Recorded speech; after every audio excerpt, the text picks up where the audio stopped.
வணக்கங்களே, கடவுள் அருள் டிவி நேயர்களுக்கு லக்ஷ்மி நாராயணன் அன்பு வணக்கங்கள். இப்போ நம்ம பார்க்க போகிறது வார ராசி பலன் 29ஆம் தேதியிலேருந்து 5ஆம் தேதி வரை எப்படி இருக்க போதான்னு பார்க்க போகிறோம். ஸோ எப்போதுமே சொல்கிறாங்க, லக்னத்தை பாருங்கள். ராசிக்கு பார்த்த லக்னத்துக்கு பார்க்க ரொம்ப பர்ஃபெக்டாக இருக்கும். உதாரணமாக ஒரு மகர லக்னம் ரிச்சிக ராசினா நீங்கள் ரிச்சிக ராசிக்கான பலன்களை பார்க்கறத விட மகர ராசிக்கான பலன்களை பார்க்கும்போது ரொம்ப பர்ஃபெக்டாக இருக்கும். முதல்ல வர்றது பொது பலன்கள், அதுக்கப்புறம் தசாபுக்தி பலன்கள். உங்கள் ஜனகால ஜாதகத்தில் என்ன தசாபுக்தி அந்தரங்கள் வருதோ அதை மிங்கிள் பண்ணி பாருங்கள், ரொம்ப பர்ஃபெக்டாக இருக்கும். வீடியோட எண்டில் டிப் ஆஃப் த வீக் இருக்குது, மறக்காம பாருங்க. ரிச்சிக ராசிக்கு பார்த்தீங்கன்னா உங்களுக்கு ராசியாதிபதி செவ்வாய் இப்போ 7ல் இருக்கும்போது 6ஆம் அதிபதி 7ல் இருக்கும்போது வேலையில் நல்ல ஏற்றங்கள் நல்ல லாபங்கள் வர்றதுக்கான வாய்ப்புகள் ரொம்ப நல்லா இருக்குது. அதே நேரத்தில் கணவன் மனைவிக்கு நடுவில் தேவையில்லாத ஒரு வாக்குவாதங்கள் கொஞ்சம் ஸ்ட்ரெஸ்ஸஸ் வர்றதுக்கான வாய்ப்புகள் கொஞ்சம் கவனமாக இருந்துக்கணும். அதுக்கப்புறம் பார்க்கும்போது உங்களுக்கு 2, 5ஆம் அதிபதியான குரு இப்போ 9ல் இருக்கும்போது குடும்பத்தில் தேவையில்லாத வாக்குவாதங்களை கொஞ்சம் பண்ணாமல் இருக்கிறது ரொம்ப ரொம்ப நல்லது. அதே மாதிரி இன்வெஸ்ட்மெண்ட் சம்மந்தமான விஷயங்கள் ரொம்ப ரொம்ப கேர்ஃபுல்லாக இருக்கிறது ரொம்ப ரொம்ப நல்லதுங்க. 3, 4ஆம் அதிபதியான சனி இப்போ 5ல் இருக்கும்போது உங்களுக்கு உங்கள் முயற்சியில் ஒரு பெரிய வெற்றிகள் கிடைக்கும். அதே மாதிரி குழந்தைகள் விஷயங்கள் சின்ன சின்ன மன தடுமாற்றங்கள் கொஞ்சம் சந்தேகங்கள் வர்றதுக்கான வாய்ப்புகள் நிறைய இருக்குங்க. ஸோ அதே மாதிரி பார்த்திங்கன்னா நிலபுலன்கள் சொத்துக்கள்லாம் வாங்கலாம் அப்படிங்கிற எண்ணங்களை கண்டிப்பாக தூண்டும். அதுக்கப்புறம் பார்க்கும்போது உங்களுடைய 6ஆம் அதிபதியான செவ்வாய் 7ல் இருக்கும்போது கொஞ்சம் கணவன் மனைவிக்கு உள்ள தேவையில்லாத சந்தேகங்களோ தேவையில்லாத ஒரு ஸ்ட்ரெஸ்ஸஸோ ஒரு வாக்குவாதங்கள் வரும். லோன் சம்மந்தமான விஷயங்கள் அற்புதமாக கிடைக்கிறதுக்கான வாய்ப்பு எல்லாமே ரொம்ப நல்லா இருக்குது. உங்களுக்கு 8ஆம் அதிபதி ஏழாம் அதிபதியான சுக்கிரன் பார்த்திங்கன்னா உங்களுக்கு 9ல் இருக்கும்போது வியாபார ரீதியான விஷயங்கள் நிறைய பிரயாணங்கள் மேற்கொள்றதுக்கான வாய்ப்புகள் நல்லா இருக்குது. பட் இருந்தாலும் கொஞ்சம் கவனம் தேவை. தொழில் ரீதியான விஷயங்கள் கொஞ்சம் கேர்ஃபுல்லாக இருந்துக்கிறது ரொம்ப ரொம்ப நல்லது. அதுக்கப்புறம் பார்க்கும்போது உங்களுடைய 8ஆம் அதிபதியான புதன் 9ல் இருக்கும்போது பிரயாணங்களில் ரொம்ப கவனம் தேவை. கொஞ்சம் பார்த்து நடந்துக்குங்க. ஏன்னா பிரயாணங்களில் ஒரு ஸ்ட்ரெஸ்ஸோ டென்ஷன்ஸோ வரதுக்கான வாய்ப்புகள் இருக்கும். மற்றபடி ஃப்ரெண்ட்லியாக பேசி மற்றவங்க ஏமாத்துறதுக்கான வாய்ப்புகள் கொஞ்சம் கவனமாக இருந்துக்கிறது ரொம்ப ரொம்ப நல்லது. மற்றபடி பார்த்திங்கன்னா உங்களது 9ஆம் அதிபதியான சந்திரன் அற்புதமான பலன்கள் நல்ல ஏற்றங்கள் நல்ல லாபங்கள் வரதுக்கான வாய்ப்புகள். கொஞ்சம் தந்தை சார்ந்த விஷயங்கள் வெளிநாட்டில் சின்ன சின்ன கன்ஃபியூஷன்ஸ் போகும். ஆனால் எல்லாமே ஒரு ஆக்கப்பூர்வமான ஒரு பெரிய வெற்றி கொடுக்கறதுக்கான வாய்ப்பு. வெளிநாடு படிப்பு மாநிலங்களில் போய் படிக்கணும்னு அப்ளை பண்ணுறவங்களாம் சிறப்பான ஒரு சீட் கிடைக்கிறதுக்கான வாய்ப்புகள் ரொம்ப நல்லா இருக்குது. 10ஆம் அதிபதியான சூரியன். ஸோ 10ஆம் அதிபதியான சூரியன் பார்த்திங்கன்னா உங்களுக்கு என்ன மாதிரி விஷயங்களை பண்ணணும் போது 10ஆம் அதிபதி சூரியன் இப்போ 8ல் இருக்கும்போது தொழில் ரீதியான விஷயம் ரொம்ப கவனமாக இருக்கணும். அகலக்கால் வைக்காமல் இருக்கிறது ரொம்ப ரொம்ப நல்லதுங்க. ஸோ அதெல்லாம் கொஞ்சம் கேர்ஃபுல்லாக இருந்துக்குங்க. அதுக்கப்புறமா 11ஆம் அதிபதியான புதன் இப்போ உங்களுக்கு 9ல் இருக்கும்போது மூத்த சகோதர சம்பந்தமான விஷயங்களில் நல்ல லாபங்கள் கிடைக்கும். அது ஒரு பெரிய ப்ளஸ்ஸு. அண்ணனுக்கும் உங்களுக்கும் பேச்சுவார்த்தை சம்பந்தமான விஷயங்கள் ஏதாச்சும் முரண்பாடுனா இப்போ பேசி கிளியர் பண்ணிக்கிறதுக்கான வாய்ப்புகள் ரொம்ப அற்புதமாக இருக்குங்க. மற்றபடி இதுவரை பார்த்து பொது பலன்கள் இப்போ பார்க்கும்போது தசாபுத்தி பலன்கள். ரிச்சிக லக்னமாக சூரியன் தசாபுத்தி. சூரியன் பார்த்திங்கன்னா உங்களுக்கு 10ஆம் அதிபதி இப்போ 8ல் இருக்கும்போது தொழில் ரீதியான விஷயங்கள் அகலக்கால் வைக்காமல் இருக்கிறது ரொம்ப ரொம்ப யோசித்து முடிவெடுங்க. விருச்சிக லக்னமாக சந்திர தேசாபதி. சந்திரன் 9ஆம் அதிபதி சிறப்பான பலன்கள் நல்ல ஏற்றங்கள் நல்ல லாபங்கள் வரதுக்கான அற்புதமாக இருக்குது. விருச்சிக லக்னமாக செவ்வாய் தேசாபுத்தி வந்திருக்கள். செவ்வாய் பார்த்திங்கன்னா உங்களுக்கு 6ஆம் அதிபதி இப்போ 7ல் இருக்கும்போது கணவன் மனைவிக்கு தேவையில்லாத ஒரு டிஃப்ரென்ஸ் ஆஃப் ஒப்பீனியன் போகிறதுக்கான வாய்ப்புகள் இருக்குன்னா கொஞ்சம் பொறுமையாக ஹேண்டில் பண்ணுறது ரொம்ப ரொம்ப நல்லது. வியாபார ரீதியான விஷயங்கள் ஏதாவது லோன்ஸ் அப்ளை பண்ணிங்கன்னா கண்டிப்பாக கிடைக்கிறதுக்கான வாய்ப்புகள் ரொம்ப நல்லாயிருக்கு. விருச்சிக லக்னமாக இருந்து ராகு தேசாபதி. ராகு உங்களுக்கு 4ல் இருக்குங்க. ஸோ 4ல் உள்ள ராகு கொஞ்சம் தாயாருக்கவங்களும் ஒரு சின்ன சின்ன ஈகோ கிளாஷஸ் பண்ணுறதுக்கான வாய்ப்புகள் நிறைய இருக்குது. பிரம்மாண்டமான வண்டி வாங்கணும், வீடு கட்டணுங்கிற எண்ணங்களை கண்டிப்பாக தொட்டு வைக்கும். விருச்சிக லக்னமாக குரு தேசாபுத்தி யந்திரங்கள். குரு 2, 5ஆம் அதிபதியான குரு இப்போ 9ல் இருக்கும்போது கொஞ்சம் குடும்பத்துக்கு தேவையில்லாத ஒரு வாக்குவாதங்கள் கொஞ்சம் மனசங்கடங்கள் ஏற்படும். குடும்பம் பணம் சம்மந்தமான விஷயம் கொஞ்சம் கேர்ஃபுல்லாக இருக்கணும். அதே நேரத்தில் குழந்தை இல்லாதவர்களுக்கு குழந்தை பேர் கிடைக்கிறதுக்கான வாய்ப்புகள் ரொம்ப அற்புதமாக இருக்குது. ஒரு ட்ரீட்மெண்ட் மூலியமாகவும் உங்களுக்கு குழந்தை கிடைக்கிறதுக்கான வாய்ப்புகளுமே ரொம்ப அற்புதமாக இருக்குங்க. விருச்சிக லக்னமாக சனி தேசாபுத்தி யந்திரங்கள். சனி பார்த்திங்கன்னா உங்களுக்கு 3, 4ஆம் அதிபதி 5ல் இருக்கும்பொழுது என்ன மாதிரி விஷயங்கள் பண்ணும் அப்படின்னும் போது பெரிய வெற்றிகள் உங்கள் முயற்சியில் பெரிய வெற்றிகள் கிடைக்கும். குழந்தைகளோட விஷயங்களை சின்ன சின்ன மன வருத்தங்கள் கொஞ்சம் மனக்காயங்கள் ஏற்படுத்தும். கொஞ்சம் அட்ஜஸ்ட் பண்ணி தான் போகணும். நிலவுலர்கள் சொத்துக்கள் வாங்குறதுக்கான யோகங்கள் கண்டிப்பாக இருக்குங்க. விருச்சிக லக்னமாக புதன் தேசாபுத்தி யந்திரங்கள். புதன் 8ஆம் அதிபதி 9ல் இருக்கும். அப்பாவுக்கும் உங்களுக்கு ஒரு டிஃப்ரென்ஸ் ஆஃப் ஒப்பீனியன் வரதுக்கான வாய்ப்புகள். வெளிநாட்டில் இருக்கவங்க டாக்குமெண்டேஷன் சம்பந்தமான விஷயங்களை கொஞ்சம் கேர்ஃபுல்லாக இருந்துக்கணும். விருச்சிக லக்னமாக கேது தேசாபதி. கேது வியாபார ரீதியான விஷயங்களில் கொஞ்சம் கடன் வாங்குற சூழ்நிலை ஏற்படுத்தும். சில நேரங்கள் கொஞ்சம் ஸ்ட்ரெஸ்ஸஸ் வரும். கொஞ்சம் கவனமாக இருக்குங்க.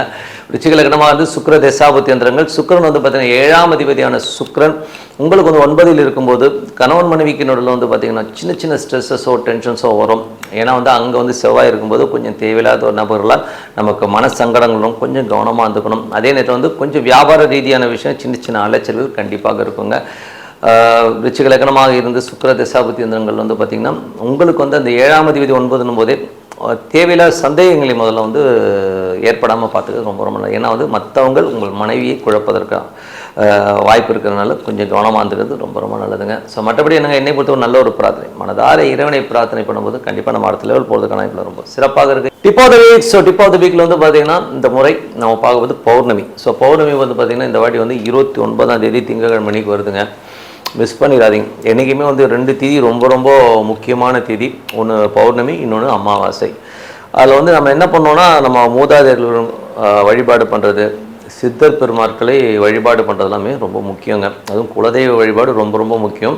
இந்த 3 விஷயத்தையும் நீங்கள் பண்ணிட்டு வந்தாலே லைஃப்பில் வந்து உங்களை வந்து அப்படியே கையில் வந்து யாரோ தாங்கி அப்படி கொண்டு போகிற மாதிரி ஃபீலை கண்டிப்பாக நீங்கள் உணர முடியும். இது வந்து நீங்கள் வழிபாடு பண்ணணும். ஸோ முக்கியமாக பௌர்ணமிக்கு என்னென்ன பண்ணணும்னு சொல்கிறோம். பௌர்ணமி அன்றைக்கி வந்து பார்த்திங்கன்னா வீட்டில் வந்து விளக்கேற்றி வச்சுட்டு ஒரு வெள்ளி டம்ளர் இருந்தால் வெள்ளி டம்ளர், ஸோ வெள்ளி டம்ளர் இல்லைன்னா ஒரு புது ஸ்டெயின்லெஸ் ஸ்டீல் டம்ளர் அட்லீஸ்ட் அதுக்குன்னு தனியாக வச்சுக்கோங்க.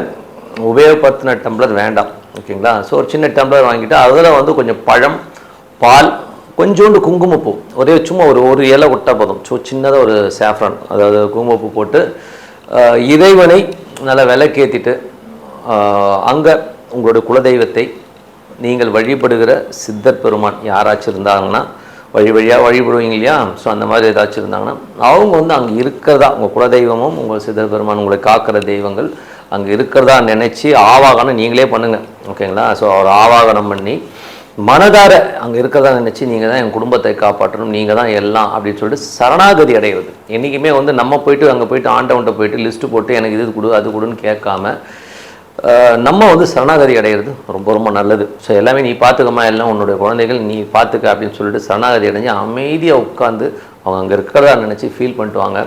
அது ஒரு அற்புதமான பலன்களை கொடுக்கும். அதே நேரத்தில் சில ஜாதகங்களில் பார்த்திங்கன்னா இந்த குரு கேது தொடர்பு இருக்கும், ஏதோ ரூபத்தில் இருக்குன்னு வச்சுக்கோமே. குரு கேது ஸ்டாரில் இருக்கிறது, குருக்கும் கேதுக்கும் ஒரு பார்வை இருக்கிறது, கேது குரு ஒன்றா இருக்கிறது, இதெல்லாமே ஒரு குரு கேது தொடர்பு. இது வந்து எப்படி வெளிப்படும்னா காலகாலமாக எத்தனையோ காலகாலமாக பார்த்தீங்கன்னா பிறந்ததுலேருந்தே வந்து பார்த்திங்கன்னா எனக்கு கடன் வந்துகிட்டே இருக்குங்க. பிறந்ததுலேருந்தே எனக்கு வந்து ரொம்ப உடம்பு படுத்தி எடுக்குதுங்க. பிறந்ததுலேருந்தே வந்து எனக்கு கடன் இல்லாமல் இருந்ததே கிடையாதுங்கிற சூழ்நிலையில் நிறைய பேர் இருந்திருக்காங்க. ஸோ அந்த மாதிரி இருக்கிறவர்கள் கண்டிப்பாக இந்த பௌர்ணமி அன்னைக்கு சித்தர் சமாதிகளுக்கு போயிட்டு ஒரு 1/2 மணி நேரம் உட்காருங்க. இன்றைக்கி வந்து சித்தர் சமாதிகள்லாம் பார்த்திங்கன்னா நல்ல கூட்டம் இருக்குது, நிறைய பேர் வந்து தங்குறாங்க. ஸோ அந்த மாதிரி வந்து நீங்கள் எனக்கு வழியே தெரியலைங்க, நாளைக்கு என்ன பண்ண போகிறேன்னு தெரியல, என் வாழ்க்கைக்கு அடுத்த ஸ்டெப் என்ன வைக்கிறதுன்னு எனக்கு ஒரு ஐடியாவே இல்லை அப்படின்னு சொல்கிறவங்க தயவு செய்து பௌர்ணமி அன்னைக்கு சித்தர் சமாதிக்கு போய் உட்காருங்க. எனக்கு தெரிந்த ஒரு நண்பர் இந்த மாதிரி தான் ரொம்ப நாட்களாக அவர் வந்து ரொம்ப சைக்கிளில் போயிட்டு இருந்தார்னு வச்சுப்போமே. ரொம்ப சைக்கிளில் போயிட்டு ரொம்ப கடைநிலை ஊழியர். அவர் மிஞ்சி போனால் அந்த காலத்தில் வந்து பார்த்திங்கன்னா ஒரு 500-600 சம்பளத்தில் வேலை பார்த்துருந்தவர். நெக்ஸ்ட்டு ஸ்டெப்பு என்னன்னே தெரியலன்னு சொல்லிட்டு ஓடிட்டு இருந்தார். யாரோ அவர்கிட்ட சொன்னாங்க, அவர் என்ன பண்ணுவார்னா பாம்பன் சுவாமிகள் கோயிலில் போய்ட்டு படுத்து தூங்கிடுவார். ஸோ படுத்து தூங்கிட்டு அங்கேயே தூங்கி பௌர்ணமிக்கு அதுக்கப்புறம் காலைல எழுந்து வருவார். ஸோ அந்த மாதிரி பண்ண ஆரம்பித்து அதுக்கப்புறம் அவருக்கு ஒரு நல்ல வேலையில் அமர்ந்து அதுக்கப்புறம் அவர் லைஃப் டோட்டலாக மாறி இன்றைக்கி வந்து ரிட்டையர்மெண்ட் ஸ்டேஜில் ஆயிடுச்சு அவருக்கு. பட் இன்றைக்கி வந்து ஒரு நல்ல நிலைமையில் இருக்கார். காரணம் என்னென்னா அந்த அருள். அவர் வந்து எடுத்துக்கிட்ட அந்த முயற்சி என்னென்னா, நிறைய பேர் வந்து சும்மா ஒரு வாட்டி 2 வாட்டி போயிட்டு எனக்கு அது அல்ல இது அல்லன்னு சொல்லிட்டு சாமிக்கிட்டே வந்து தர்க்கம் பண்ணுவாங்க. எனக்கு தெரிஞ்ச ஒருத்தெல்லாம் வந்து பார்த்தா எனக்கு சாமி ஒன்றும் செய்யலைங்க, அந்த சாமிக்கு நான் ஒன்றும் செய்ய மாட்டேங்க அப்படின்னு சொல்லிட்டு தர்க்கம் பண்ணுறவனாக இருக்கான். அந்த மாதிரி இருக்கக்கூடாதுங்க. நம்மக்கிட்ட வந்து சரணாகதி தாங்க. இறைவனுக்கு மீறி என்னங்க இருக்குது? நாளைக்கு நம்ம என்ன சாப்பிட போகிறோம் நமக்கு தெரியுமா? தெரிய போகிறதில்ல. நாளைக்கு நமக்கு என்ன நடக்க போகுது தெரியுமா? எதுவுமே தெரிய போகிறதில்ல. ஸோ சரணாகதி அடைஞ்சு பாருங்களேன், எல்லாமே நீதாம்மா நீ பார்த்துக்கமான்னு சொல்லிட்டு நீங்கள் உங்கள் வேலையை பார்த்துட்டு போங்க, ஆட்டோமேட்டிக்காக. ஸோ இந்த மாதிரி வந்து ஒரு கர்மிக்கு காலகாலமாக உங்களுக்கு தொடர்கிற கர்மாக்கள், காலகாலமாக உங்களுக்கு இருக்க கடன் பிரச்சனைகள், உடல் உபாதைகள் போகணுன்னா போயிட்டு இறைவனை, அதுவும் ஒரு சித்தர் சமாதிகளுக்கு போயிட்டு ஒரு 15 அட்லீஸ்ட் ஒரு 1/2 மணி நேரம் உட்காருங்க. உங்கள் லைஃப் டோட்டலாக மாறும். கண்டிப்பாக இது வந்து பார்த்திங்கன்னா நான் சொல்லி நிறைய பேருக்கு மாறி இருக்குது. கண்டிப்பாக வந்து இது பண்ணுங்கள். வர பௌர்ணமி 29ஆம் தேதி திங்கட்கிழமை வருது. மறக்காமல் போயிட்டு உட்காந்து பாருங்கள். அது உங்களுக்கு எப்படி இருந்தாலும் சரி, நீங்கள் போய் தான் பாருங்கள். பௌர்ணமி ஒரு சித்தர் சமாதிக்கு போய்ட்டு ஒரு 1/2 மணி நேரம் உட்காந்து வழிபட்டு பாருங்கள். அதே சித்தரை டெய்லி நினச்சி பாருங்கள். நான் சொன்ன வீட்லேயும் வந்து நான் சொன்ன அந்த ஒரு விஷயத்தை பண்ணி பாருங்கள். சூப்பராக இருக்கும். லைஃப் வந்து எந்த மாதிரி மாறுதுங்கிறது நீங்களே சொல்லுவீங்க சொல்லிட்டு உங்களுக்கு விடைபெறுவது உங்கள் லட்சுமி நாராயணன். நன்றி, வணக்கம். கடவுள் அருள் டிவியை பார்த்தமைக்கு நன்றிகள். மேலும் இது போன்ற தகவல்களை தெரிந்து கொள்ள கடவுள் அருள் டிவியை சப்ஸ்கிரைப் செய்யுங்கள். மறக்காமல் பெல் ஐக்கானை கிளிக் செய்யுங்கள்.